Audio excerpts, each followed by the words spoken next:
Sa baybayin ng San Antonio, Zambales, hindi lang ganda ng dagat ang dinarayo.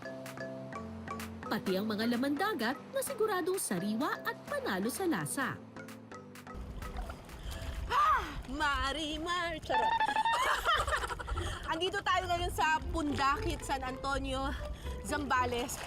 At mangunguha po tayo ng abalone. Yung abalone po ay isang high-value sea creature kasi mahal po ito at delicacy po ito lalo na sa mga Chinese restaurants. Mahirap po itong kunin. Kailangan daw gumamit ng screwdriver o kaya ng kutsilyo. Ang abalone ay isang marine snail na naninirahan sa mabatong bahagi ng dagat. Yung pinaka-bunganga niya dito na. Yan ang tututusin para May bunga nga dyan? Opo, yung niya po. Dulo niya po ito. Tapos, pupukpukin. Gaganituhin. Yan na, yan na, yan na. Ang liit. Ang liit lang pala na nabuha. Ang sakit sa puwet. Okay, yes. Kita ko na siya. Mahirap siya makuha. Mahanap ha.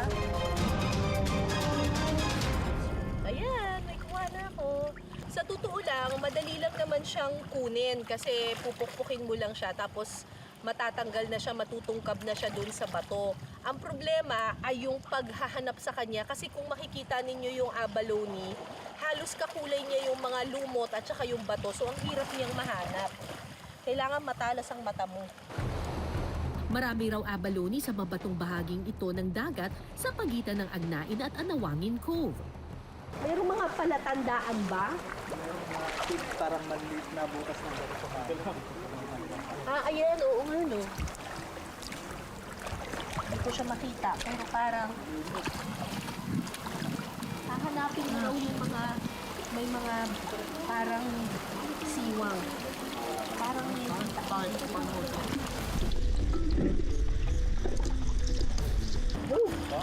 ito ata. Tabo.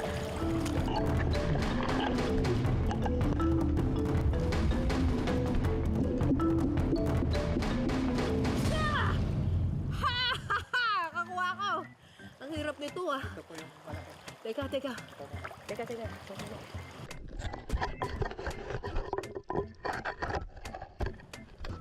Ayan na!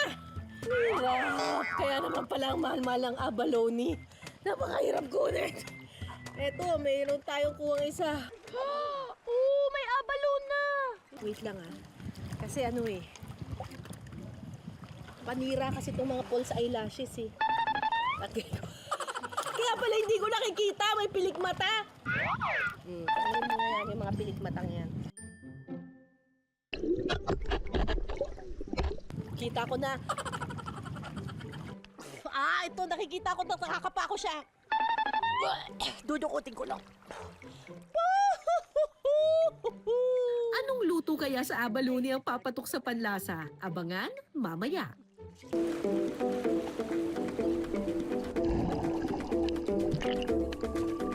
Extra challenge talaga ang pagsisid at pagkuha ng mga abalone. Ito nakikita ko na nakakapa ko siya.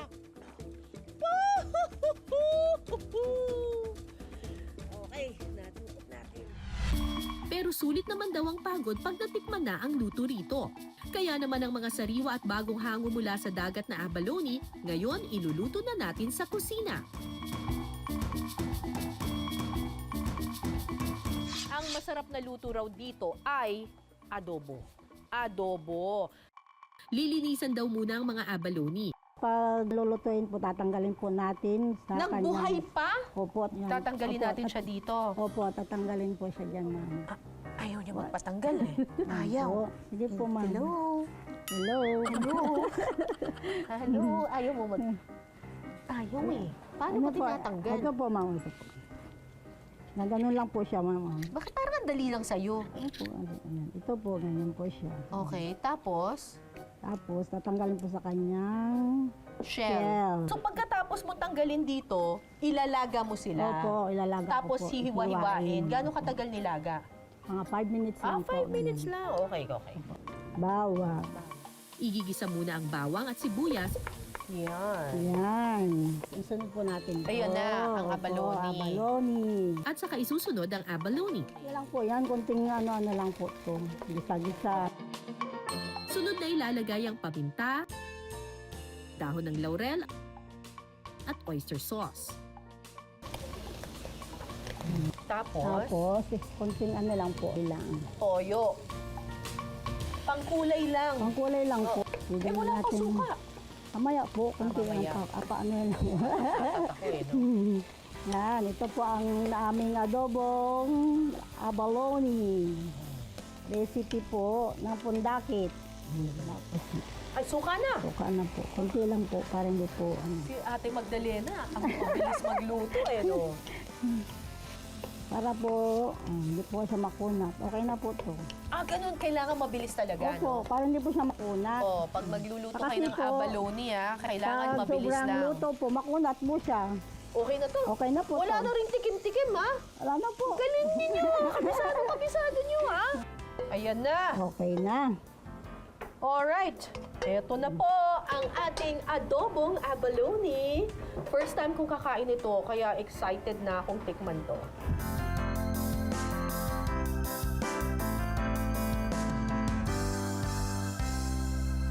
First time kong kakain ng abalone.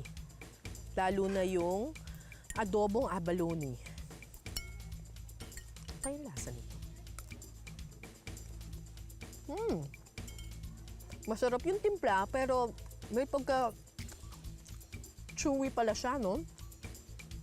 Sarap. Sarap yung timpla ni ate. Pero medyo chewy siya. Siguro pwede pa nating hiwain ng mas maliliit pa. Kasi medyo may kunat factor siya ng kaunti. Pero hindi naman yung tipong sobrang kunat na hindi mo na siya makakain. Pero ang sarap ng timpla. Parang masarap tong pulutan. Ay, pwede ko ba sabihin yun? Papanggap pa ako talaga. Masarap tong pampulutan.